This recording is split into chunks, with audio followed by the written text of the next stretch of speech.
yang kita pikirkan di dalam, dan di dalam.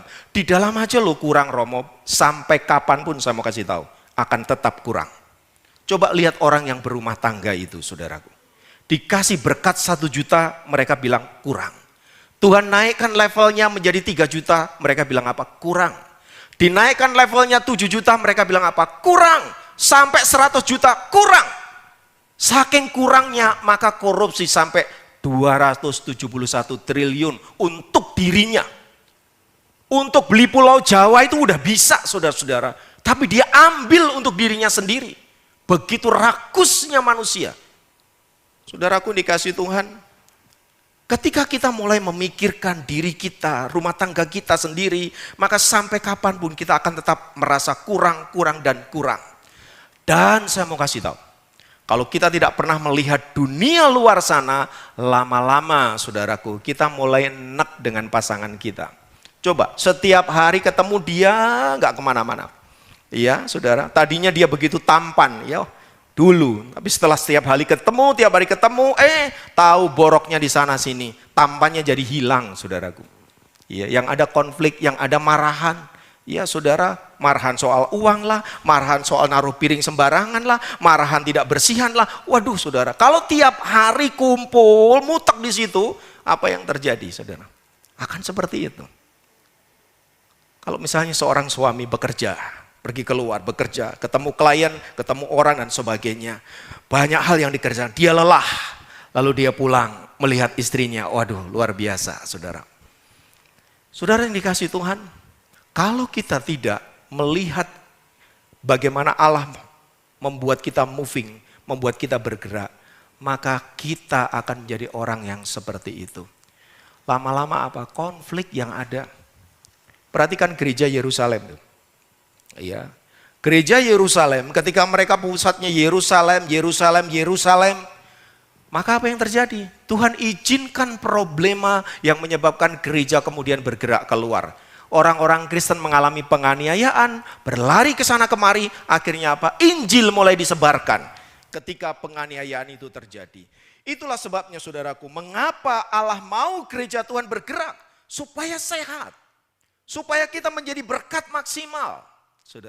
Saudara-saudara, mari kita renungkan. Ya, kadang-kala kita berkata bahwa apa yang kita kerjakan ini tidak memberi dampak. Saudara, tugas Anda itu menanam. Ya, tugas kita itu menanam. Yang memberi pertumbuhan itu adalah Allah, Roh Kudus. Saya juga pengen tuh ngajak Parentalia. Bahkan mungkin lebih dahsyat lagi. Ini Parentalia loh, mau memuji Tuhan, ya, mau menjadi saksi. Bahkan di usianya yang sudah sepuh, mereka bisa memberi apa? Memberi impact bagi orang lain. Wah itu keren banget saudaraku. Ya. Jadi mari kita terus, selama kita diberikan waktu, terimalah mandat ini untuk apa? Menjadi saksi Tuhan. Mungkin Anda tidak bisa pergi keluar sana untuk membagikan Injil. Ya, mungkin Anda tidak bisa pergi seperti saya kemana-mana ya untuk menyampaikan firman Allah. Tapi Anda bisa melayani lewat pujian. Anda juga bisa melayani lewat doa-doa Anda. Anda juga bisa melayani lewat dana yang Anda punya. Supaya apa? Supaya gereja tetap moving dan terus bergerak, saudara. Jadi pagi hari ini saya rindu untuk kita, saudaraku, untuk menangkap isi hatinya Tuhan agar kita moving with Jesus, bergerak bersama Tuhan, ya menerima mandat ilahi. Ya, mengapa ini penting? Sebab Allah sendiri yang memberi perintah. Sebagaimana tadi dicatat dalam Matius 28 ayat 19. Tuhan yang ngomong pergilah, kata Tuhan. Saya mau tanya, waktu mereka menerima firman ini, murid-murid Yerusalem, gereja Yerusalem, apa mereka langsung, oh Tuhan, haleluya, kita diberi mandat, ayo teman-teman, kita pergi yuk, kita siapkan dana, kita pergi ke seluruh dunia, memberitakan Injil, ya kamu pergi ke Samaria, kamu pergi ke Yudea, kami pergi ke seluruh dunia. Apa begitu saudara? Tidak sama sekali. Justru gereja Tuhan pengen ada di Yerusalem. Gereja Tuhan membayangkan kalau Yerusalem ini menjadi Kristen semua, maka luar biasa. Pikiran mereka Yerusalem, Yerusalem, dan Yerusalem.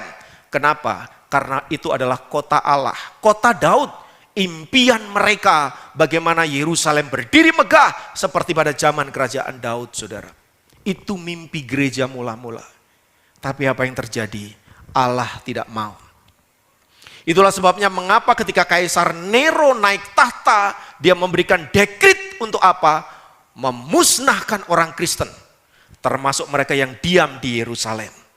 Iya, dengan tangan besinya orang Kristen diburu. Iya, yang menyebabkan gereja, orang-orang Kristen kemudian apa? Melarikan diri ke seluruh dunia. Pada waktu mereka melarikan diri, itulah saudaraku, Injil diberitakan. Saudara, tentu kita tidak perlu menunggu gereja Tuhan dikoyakkan oleh Allah agar kita menjadi saksinya. Apa menunggu keluargamu berantakan baru engkau mau menjadi saksi? Apa menunggu kita sakit parah baru kita kemudian, nanti Tuhan aku mau menjadi saksi, nanti Tuhan aku mau melayani. Waktu sehat kemarin kemana? Waktu jatuh miskin, oh Tuhan nanti kalau Tuhan pulihkan aku akan ngasih perpuluhan. Kemarin waktu kamu diberkati kemana? Banyak orang gitu saudara. Kasep saudara. Setelah engkau babak belur baru engkau berpikir memberi. Kebanyakan orang-orang percaya seperti itu. Ketika menerima mandat ilahi saudara, mereka tidak segera berangkat untuk apa bergerak. Melainkan apa? Melainkan menikmati berkat yang ada di Yerusalem. Wes kumpul-kumpul kene ae. Sing penting awake dhewe enak-enak ya, bisa makan-makan, kumpul-kumpul oke. Saudaraku yang dikasihi Tuhan, apa itu yang Allah mau? Betul, memang gereja mula suka memecahkan roti dan berkumpul, betul. Tapi jangan lupa, setelah peristiwa itu saudaraku, bagaimana gereja Tuhan diserakkan oleh Allah. Saudara-saudara dikasihi Tuhan, Allah mau kita menerima mandat ini dengan apa? Dengan sukacita untuk pergi dan menjadi saksi Tuhan. Sebab 2 kali Allah menyatakan, sebab yang kedua di dalam Kisah Rasul 1 ayat 18 tadi jelas berkata, supaya apa? Engkau diberikan kuasa untuk bersaksi. Saudara-saudara, Allah mau kita menerima mandat ini. Kalau ada teman saya tadi, walaupun dia seorang yang profesi yang mungkin dianggap luar biasa ya, sebagai seorang dokter dan lain sebagainya, dia mau menerima ya mandat ini. Mari kita juga bisa menerima mandat ini saudara. Dimanapun kita berada, kita dapat menerima mandat untuk menjadi saksi-saksi Tuhan. Memberitakan Injil kerajaan Allah, di mana di sana ada banyak jiwa yang sedang menanti. Mungkin kita tidak harus pergi seperti saya ke sana kemari. Iya, tapi Anda bisa melakukan dari rumah. Bisa tetap bersaksi lewat HP Anda, bersaksi lewat mungkin pujian, bersaksi mungkin lewat hidup Anda. Dan hari ini Anda dipanggil untuk itu.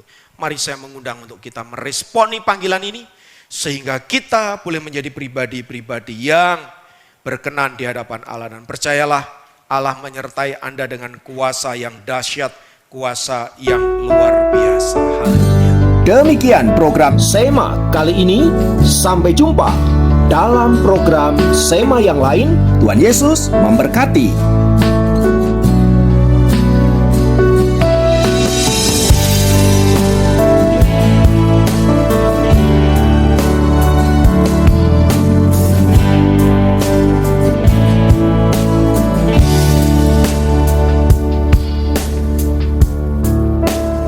Dengan segenap